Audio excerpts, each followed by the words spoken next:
All right, so we're back at it now. We finished bottling that regular barrel of syrup last week. Moving on to the whiskey barrel. So this is syrup that we put in the barrel in April. It was an amber rich syrup.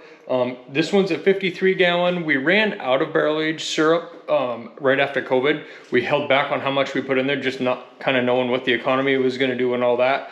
But it takes about 6 months to make a new barrel. So we're getting ready, we'll get this one out and then get going. We do have a 53 gallon barrel as well as a 30 that we did. The 30 is about a month behind the 53, so we'll let that one sit a little bit longer. Our barrels do come from New England Distilling in Portland, so we get the barrels from them after they've had a whiskey or bourbon. The 53 had bourbon in it, the 30 had rye whiskey. So we'll take these, we'll get the syrup out of it. We have to heat the syrup up. We bring it up to the normal temperature, check it for density. Generally, the syrup pulls the moisture out of the wood. That's why they leak a little bit. So we have to bring it up, boil off some of that moisture that's in there. It's just water coming out of the wood. And then we can let it cool back down to about 190 degrees and then we can filter it, use the same process. But let's see if we can get this done today. It's gonna be a long day. It takes about 4 batches to do the 53.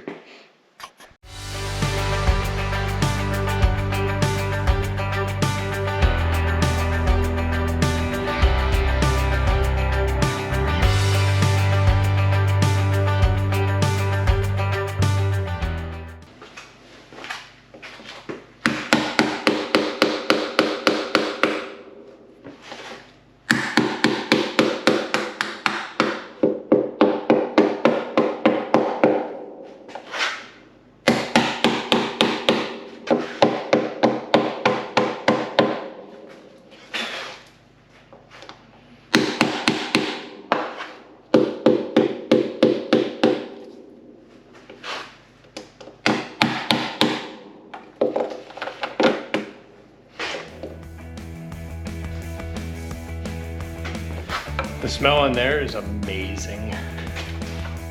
So to get this syrup out, we have to pump it out. We're not able to pick it up because we can't put the valve on it. So we've got a pipe. We use our filter press pump. We just drop it in. We bring our filter press over. And rather than using the hose and running it through the press, we just pump it into the canner. Our normal hot syrup hose goes on the pipe. Get our air hose hooked up.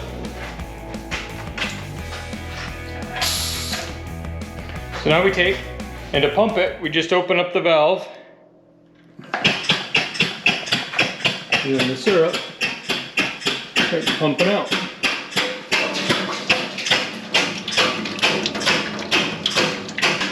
Those black specks are actually the pieces of the barrel where they char it, it flakes off a little bit, and then the filter press will take that right out.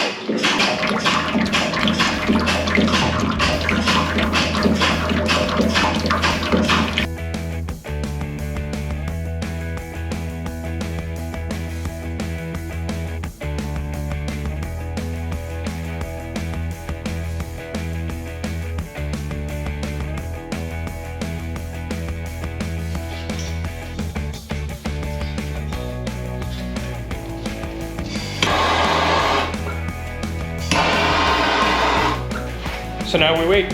We'll bring the syrup up, 180 degrees. We'll check it for density. Almost positive that it's going to need to be boiled for a while to get rid of some of that water that it pulls out of the barrel.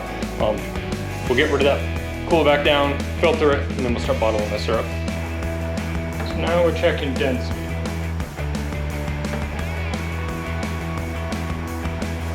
So the syrup, based on temperature, needs to be at 61 brix. Now brix it's a measure of density with sugar. And right now, if you look, you can see it's right at the red line. That red line's right at 59.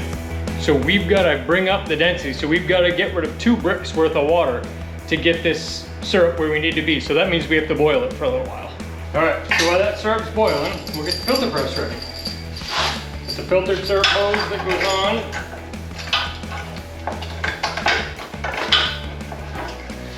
Flip over the drip tray.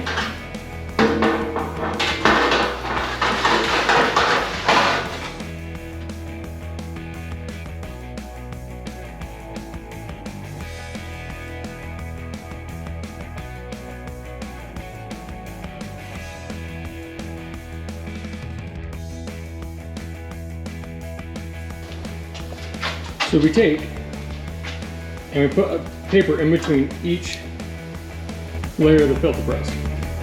We make sure those are all in, everything looks even going across as we go, but then we're also looking for these black marks.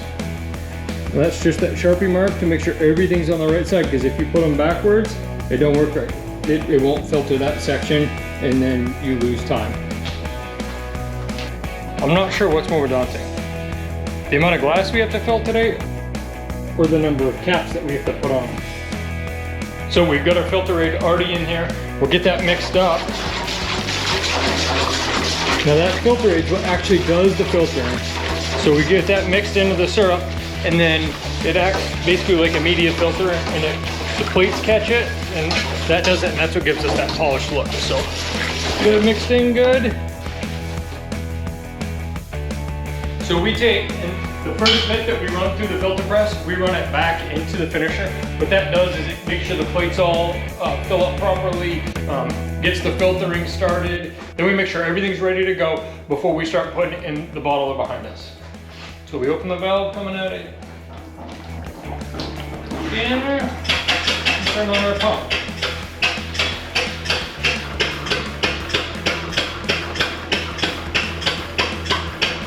Now this is the nice part about the liter clear filter press. It allows you to see what's actually going on inside your filter. So we're watching them all filling up pretty much equally. Now they're full, and then we can watch, start seeing the filter taps coming through, and then we can watch on the inside, and we can see if that cake's starting to build up. And we'll take it, and we'll move it over to the can. And then we can filter it. Our finishing unit holds about 18 gallons when it's super full. Where we did have to reboil it a little bit to remove some of that water, we only put about 15 gallons in it today. And the canner only holds 10. So we can't quite get it all in. So what we're gonna do is we'll get the majority of it in. It's gonna be a long day, hang on for the ride. As you can see right on the edge, right in front of my finger, that's the filter starting to build up, that filter aid. On your typical aluminum press or the new stainless presses that are out there, you can't see what's going on, so you don't know how full you're getting with your filter aid or being close to having to empty your press. With this liter press, it lets you do that. It's so easy. It's well worth the investment to be able to see what's going on inside your press. So we were actually able to get that entire batch in. The press does hold probably 1.5 gallons of syrup or so. So we were able to get everything into the canner. As you can see, it's pretty much up to the top right there. So we got that. Let's get the other batch into the canner. We can get that heated up, and then we can start bottling this.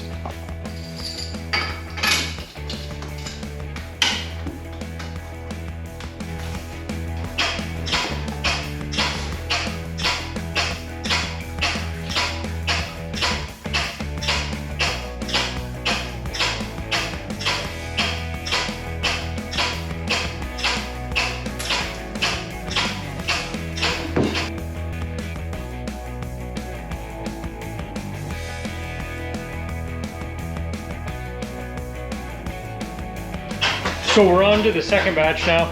You can hear it filtering in the background there. We're putting it up into the canner. We got almost 9 cases done in the first batch. Now that first batch, the press holds a bunch of syrup in it still. It's still not filled up with filter aid, so there's a lot of capacity there, so we lose. Now this batch, we're not gonna be able to quite fill the canner. We'll have to do it in 2 batches and then go on to the third one so that we can try and get through this today. It takes a long time to do barrel-aged syrup just because we got to keep boiling it and then letting it cool off. If we don't let it cool off, then we end up with that niter buildup. It's that. If you look at this bottle, this is regular syrup, and you can see it's nice and clear, but at the bottom, it's got that layer. Now that's that niter. That's that mineral that naturally comes out of the syrup whenever you heat it up and put fire directly on the bottom of it. So by doing this, we're able to let the syrup cool down again, filter it, it takes that niter out, and then using the double boiler on the canner, we don't get that niter buildup because it's just a steam bath on the bottom of it that keeps it warm.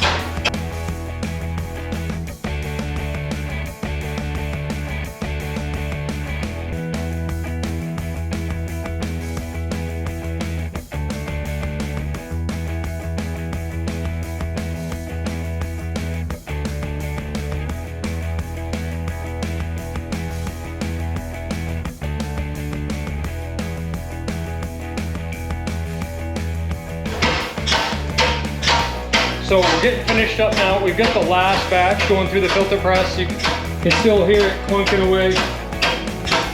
If you look, you can definitely see now how much filter aids come into the press. It's pretty filled up. But by doing that, I can kind of adjust how much I need. We're still only running about 30 pounds of pressure going through the press. Almost getting there. It's been a long day. As you can see, the pile's changed a little bit. The barrel's been moved. We took that after we were done. We picked it up. We laid it on top of the canner, so we got every last little bit of syrup out of it. But